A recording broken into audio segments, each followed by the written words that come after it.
friends. We come together today for our Groundhog Day edition.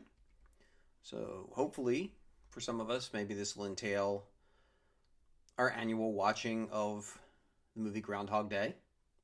Wonderful message about redemption, rebirth, as well as some great laughs, having a good time. You know, it's interesting to watch the stages that Bill Murray's character goes through in his relationship with specifically Andy McDowell, but also with all of the other characters around. And it's always nice when you can get a light-hearted movie that really leaves you thinking at the end and gives you something to chew on and something to mull over on our own lives, on how we learn from our experiences and can go.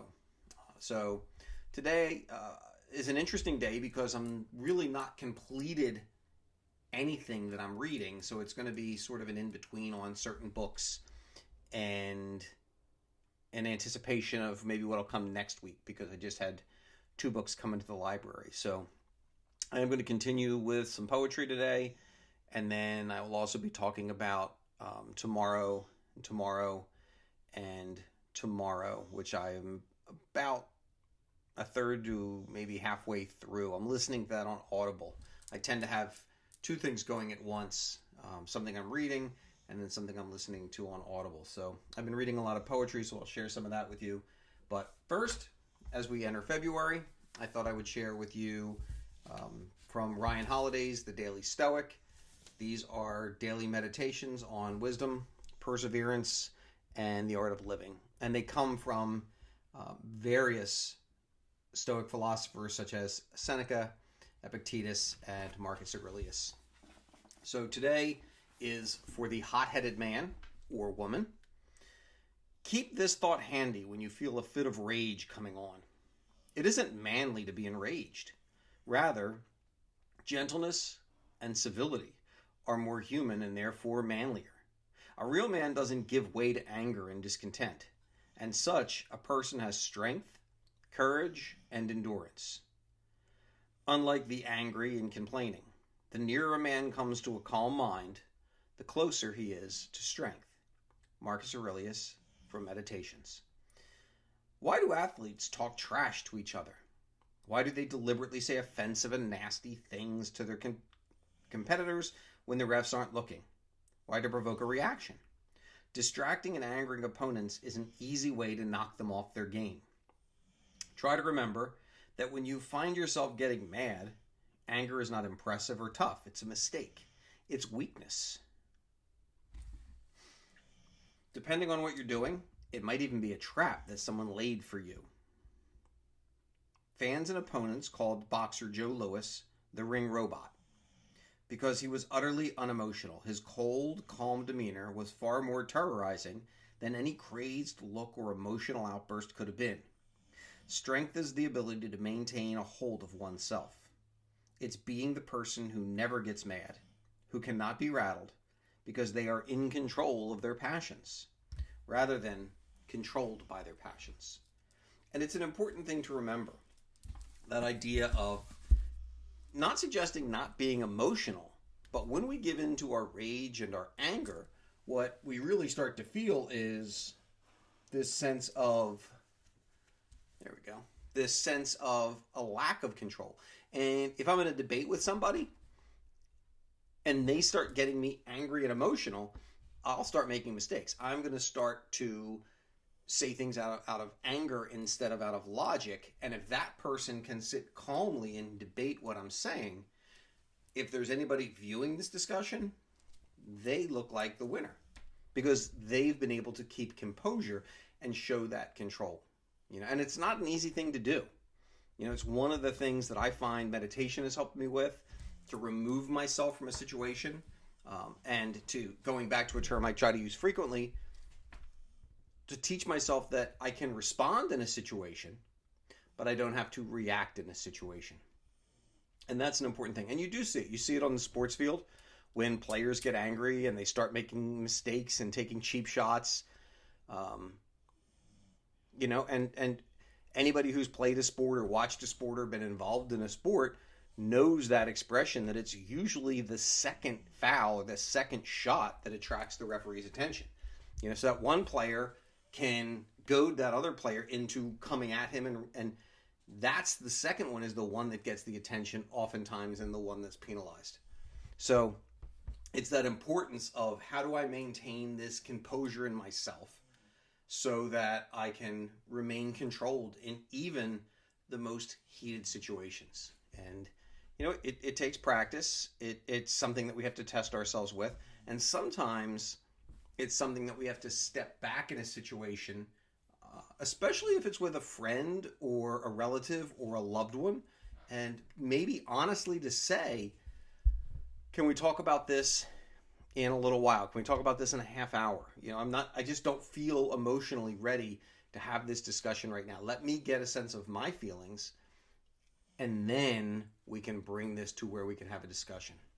And that was something big that was learned in the classroom, especially dealing with teenagers who are very heated and very passionate and very emotional, that challenging someone right in that situation would often be nothing more than a show of strength, because it wouldn't produce the desired results. The desired results came when we were both able to calm down, we were both able to regulate our amygdala, our nervous system, and really get ourselves into a controlled space. And then we can have a level-headed discussion on what would have been a better way to respond, what would have been a better way to react. So I think that's a pretty important quality to keep in mind. I like reading these in the mornings when I wake up. They give me something to wrestle with during the day, something to think about, something to put into practice. So the days I'm on here with you, maybe we'll share them sometimes. I can't recommend the book enough. It's set up by the day, so no matter when you get this book, you can just go to whatever day it is. The book begins obviously on January 1st, but that doesn't mean you have to follow it from that point. And then each month is given a topic that the quotes focus around. So January was clarity, and as we get now entering into February, all of February will be passions and emotions, and it moves us in that direction. So wonderful book, something for you to think about. The last time, actually, I think it was from one of my cold plunge videos. So if you haven't watched those, they're available on YouTube. If you're on Spotify, I don't post those in there because they're really only 2-3 minutes. They're either a poetry reading or they're whatever my musing is for the day as I do my morning cold plunge. And I shared a poem from a book, Catalog of Unabashed Gratitude by Ross Gay. And it was a wonderful book that I think I first heard this on NPR, and I came across the title poem. And it's a little bit long, so I can share it with you on here. It was too long to share from the cold plunge, and except for there's a little bit of mature content in it. It was always a poem that I wished I could have taught in the classroom, but there was a piece that I just I didn't know if it was going to work in the classroom, and I guess I erred on the side of caution. Obviously not something I always did, but in this case I did. So I'm going to share it with you. It's a little bit long. If it runs too long, I won't do another poem. I'll just go into talking about something else. But this is Catalog of Unabashed Gratitude. Friends, will you bear with me today, for I have awakened from a dream in which a robin made with its shabby wings a kind of veil behind which it shimmied and stomped something from the south of Spain, its breast aflare, looking me dead in the eye from the branch that grew into my window. Coochie-cooing my chin, the bird shuffling its little talons left, then right, while the leaves bristled against the plaster wall, two of them drifting onto my blanket while the bird opened and closed its wings like a matador giving up on murder, jutting its beak, turning a circle, and flashing, again, the ruddy bombast of its breast, by which I knew upon waking it was telling me in no uncertain terms to bellow forth the tubas and sousaphones, the whole rusty brass band of gratitude, not quite dormant in my belly. It said so in a human voice. Bellow forth, and who among us could ignore such odd and precise counsel? Hear ye, hear ye.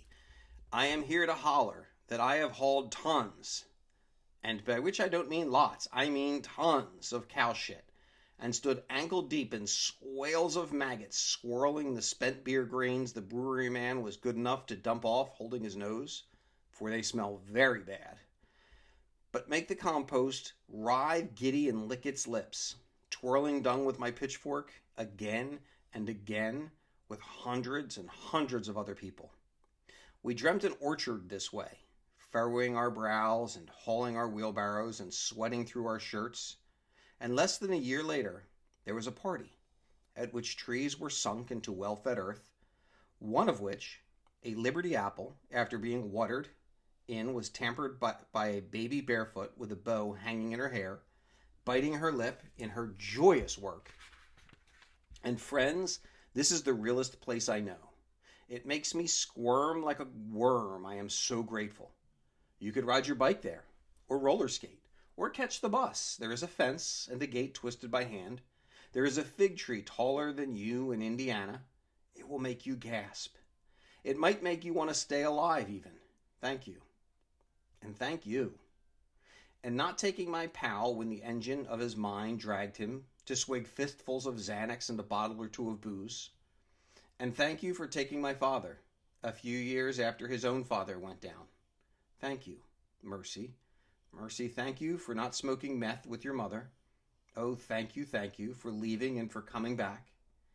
And thank you for what's inside my friend's love bursts like a throng of roadside goldenrod, gleaming into the world, like hauling a shovel, with her like one named Arily ought, with hands big as horses, and who, the one named Arily ought, will laugh time to time till the juice runs from her nose. Oh, thank you for the way a small thing's wail make the milk, or what was once milk in us, gather into horses huck-buckling across a field. And thank you, friends, when last spring the hyacinth bell rang, and the crocuses flaunted their upturned skirts, and quiet roved the beehive from which I entered, or snugged 2 or 3 dead, fist-sized clutches of bees between the frames, almost clinging to one another, this one's tiny head pushed into another's tiny wing, one's 4 legs resting on another's face, the translucent paper of their wings fluttering beneath my breath. And when a few dropped to the frames beneath, honey, and after falling down to cry, everything's glacial shine. And thank you, too. And thanks for the corduroy couch I have put you on. Put your feet up. Here's a light blanket, a pillow, dear one. For I think this is going to be long. I can't stop my gratitude, which includes, dear reader, you, for staying here with me, for moving your lips just so as I speak. Here is a cup of tea. I have spooned honey into it. And thank you, the tiny bee's shadow, perusing these words as I write them, and the way my love talks quietly when in the hive, so quietly. In fact, you cannot hear her, but only notice barely her lips moving in conversation. Thank you, what does not scare her in me, but makes her reach my way. Thank you, the love she is which hurts sometimes, and the time she misremembered elephants in one of my poems, which, oh, here they come, garland with morning glory and wisteria, blooms, trombones, all the way down to the river. Thank you, quiet, in which the riverbed bends around the elephant's solemn trunk, polishing stones floating on its gentle back, the flock of geese flying overhead. And to the quick and gentle flocking of men, to the old lady fallen down on the corner of Fairmount and 18th, holding patiently with the softest parts of their hands her cane and purple hat, gathering for her the contents of her purse, and touching her shoulder and elbow. Thank you to the cockeyed court on which, a half-court 3 verse 3, we old heads made some runny-nosed kids a shambles, and a 61-year-old, after flipping a reverse layup off a backdoor cut from my no-look pass to seal the game, ripped off his shirt and threw punches at the gods, and hollered at the kids to admire the pacemaker's scar grinning across his chest. Thank you. Glad accordions wheeze in the chest. Thank you. The bagpipes.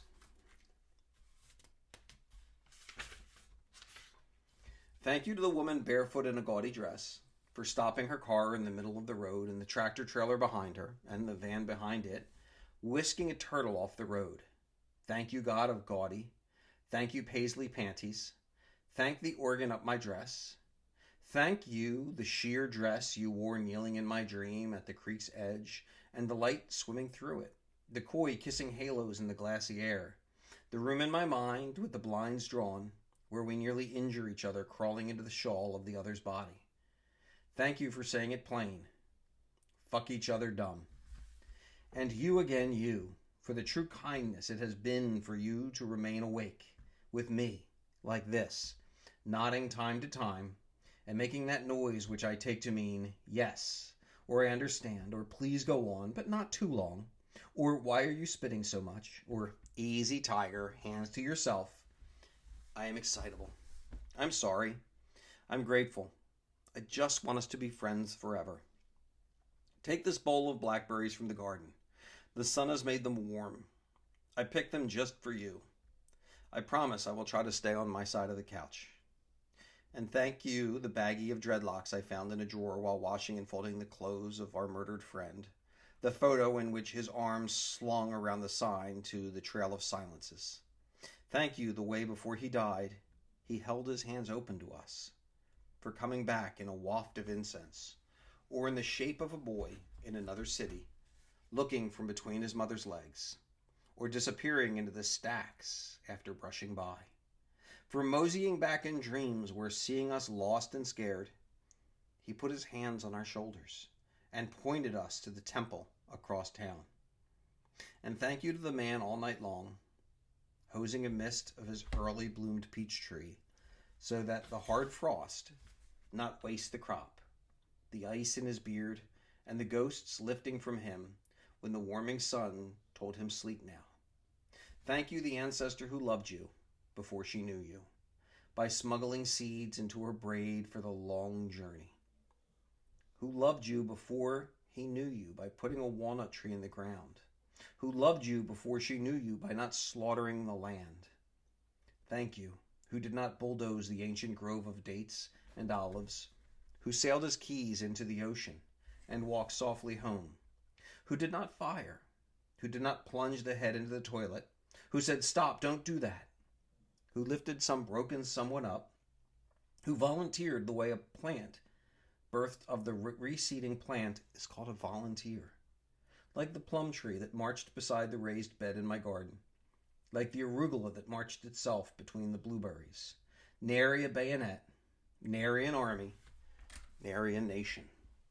Which usage of the word volunteer, familiar to gardeners, the wide world, made my pal shout, "Oh!" and dance and plunge his knuckles into the lush soil before gobbling 2 strawberries and digging a song from his guitar made of wood from a tree someone planted.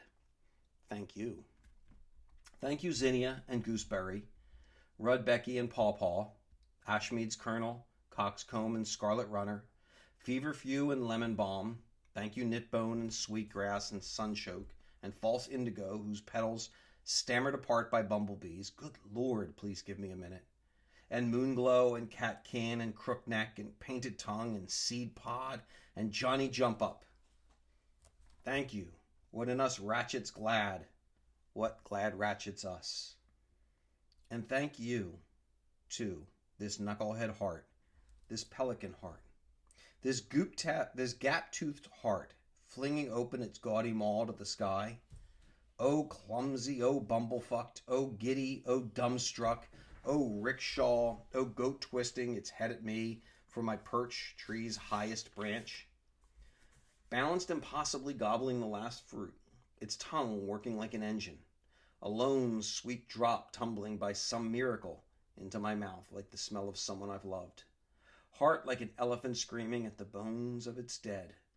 Heart like the lady on the bus, dressed head to toe in gold, the sun shimmering, her shiny boots singing, Erykah Badu to herself, leaning her head against the window.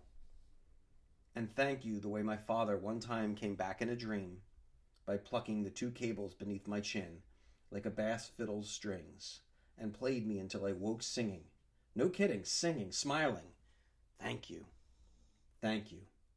Stumbling into a garden where the June berries' flowers had burst open, like bells of French horns, the lily my mother and I planted oozed into the air. The bazillion ants labored in their earthen workshops below. The collard greens waved in the wind like the sails of ships, and the wasps swam in the mint bloom's viscous swill. And you again, you, for hanging tight, dear friend. I know I can be long-winded sometimes. I want so badly to rub the sponge of gratitude over every last thing, including you, which, yes, awkward, the suds in your ears and armpits, the little sparkling gems slipping into your eyes. Soon it will be over. Which is precisely what the child in my dream said, holding my hand, pointing at the rolling sea and sky, hurling our way like so many buffalo who said, "It's much worse than we think, and sooner." To whom I said, "No duh, child in my dreams. What do you think this singing and shuddering is?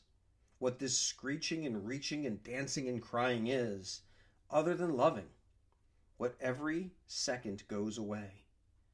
Goodbye, I mean to say, and thank you every day." I'm going to put a link to the poem in the notes in case you want to look at it and read it, because it is long and there's a lot. But I just love this sense of thanks for the big things, friendship, love, sex, and the small things, the plants that grow, the bees that pollinate them, the connections to the world. You know, anyone who has ever planted a garden, you know the feeling of looking out and finally seeing the seeds come to fruition, or seeing the tomatoes starting to form on the plant, and that hopefully that thanks you feel that nature is giving us sustenance, nature is giving us something. And you know, the poem speaks to me in so many ways. Every time I bake bread, I feel this sense of thanks that I can take, you know, water and salt, flour, and make a sourdough starter out of that. And then between the starter and water and flour, make bread. And the thanks I feel every time I lift that bread out and listen to the sound of it as you smack the bottom and smell it and, you know, get to enjoy this fresh baked bread. It's sometimes we need to sit down and give thanks for the simple things in the world. And I love the way his connections kind of flow from memory to dream to reality and to what every little piece of it would be. And even going back, you know, I love the part where he thanks his ancestors for not bulldozing the ancient grove of dates and olives, you know, for leaving this old growth and letting it grow and letting it be something that they inherit.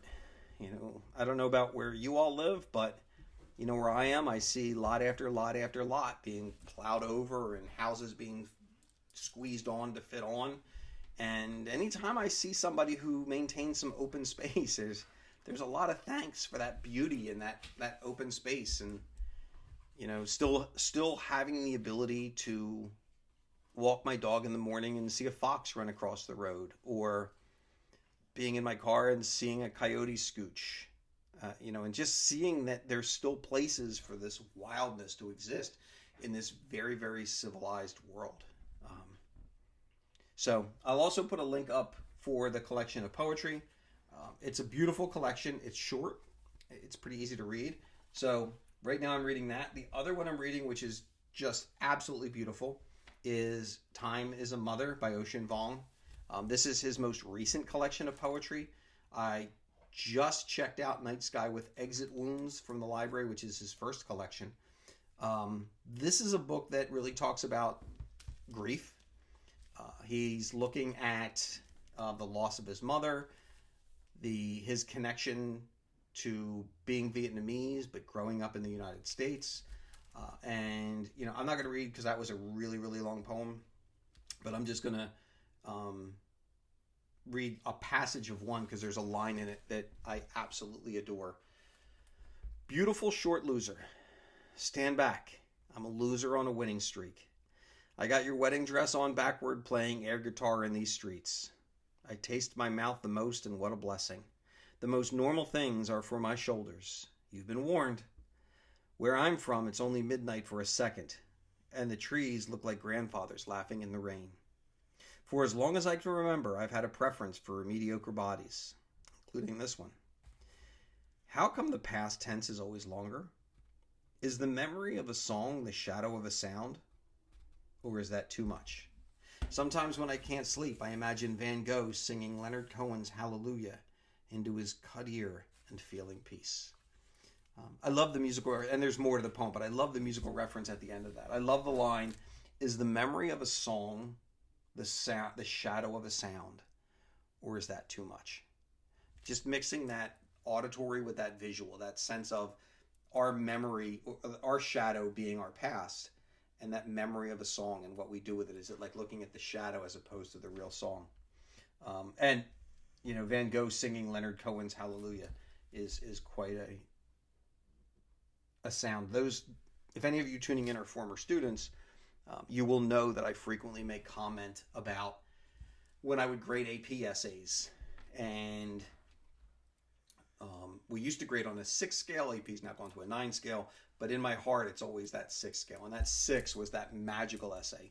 And there weren't many of them. You didn't see them often, and I always told the students that I knew a 6 because when I read a 6, it was like a choir of angels standing behind me, singing like Katie Lang singing Leonard Cohen's Hallelujah.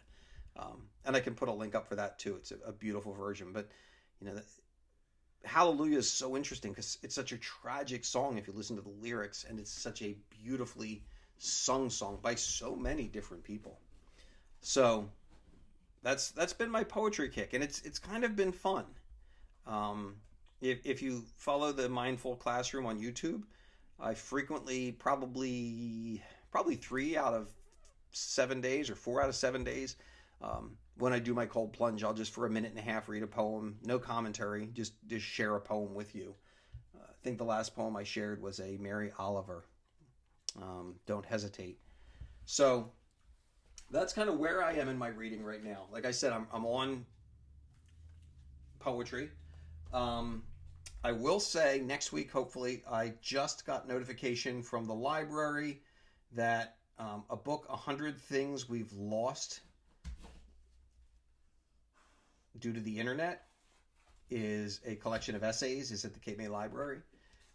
But I did also want to share, just kind of closing out with you, I am currently listening to, and I will do it justice as I do this by not cheating the author as well. Gabrielle Zavin's Tomorrow and Tomorrow and Tomorrow. And I don't know if I was reluctant in the beginning because I kind of had a vision that it was a book about gaming. And while it's a book about game designers. These 3 main characters, 2 are really designers, and then one's kind of a support along and giving them a place to design and really kind of maintaining a balance between the 2 of them. It's so much more than just game design. Like I said, I'm maybe about almost halfway through the book right now. The game they made, Ichigo, has been marketed. It's going huge. They're looking at a follow-up, and you have 3 main characters, and it spans about 30 years of their life. You have Sadie and Sam, who meet when they're really young, and Sam is in the hospital with a just absolutely destroyed foot, almost unsalvageable broken bones in his foot. And Sadie, in a happenstance, she's with her sister, who has cancer, but she runs into him in the game room, and Sam, who had really never talked to anybody, starts up a conversation with her. And without giving too much away, they kind of grow apart from each other in a very angry way for certain reasons, but then when they're in college in Cambridge, they come back together and they start to design this video game, Ichigo. And Sam's roommate, Marks, also plays into this dynamic of the 3 of them as it wrestles with love and friendship an identity and the different meanings of that, especially when your friendship and your love go into a business partnership, and how those strains can take place. It also uses gaming to really take a look at relationships and emotional dynamics of how a friendship and a relationship and a romance can really run up and down on this emotional scale. And gaming plays out in an interesting way, because in the sense of when you play a game, even when you die in the game, you can restart it and play it again. And it's, that's kind of a play on that sense of rebirth. I'm going to come full circle now on Groundhog's Day. And that's that sense of this chance at rebirth. And the title, Tomorrow and Tomorrow and Tomorrow, which comes from Macbeth when they're storming the castle and Macbeth is looking at life. In this book, games sort of give you this ability to have infinite rebirth, to constantly redeem yourself for what mistakes you made and what you learned from those mistakes. And in that redemption, ideally, eventually, you can achieve some form of enlightenment in the dynamics of a relationship. And realize enlightenment doesn't always mean perfection. Enlightenment doesn't always mean things work out. It's an understanding. It's that idea to almost have that, we envision it in cartoons, that light bulb like that over your head. For those of you who are listening, I just pointed at the lamp above my head. But that'll give us something to think about. So I'll be finished tomorrow and tomorrow and tomorrow by next week. So hopefully I'll bring that book and a much shorter poem to take a look at. Otherwise, have an incredible Groundhog Day. Have a great weekend. And I will talk to any of you who are tuning in next week. And if you like what you hear, please recommend it to a friend. I'd love to see the listenership grow. If you have any suggestions, please leave it in the comments. I would love to, incorporate some of your ideas into this. So have a great day. Enjoy the weekend. Take care.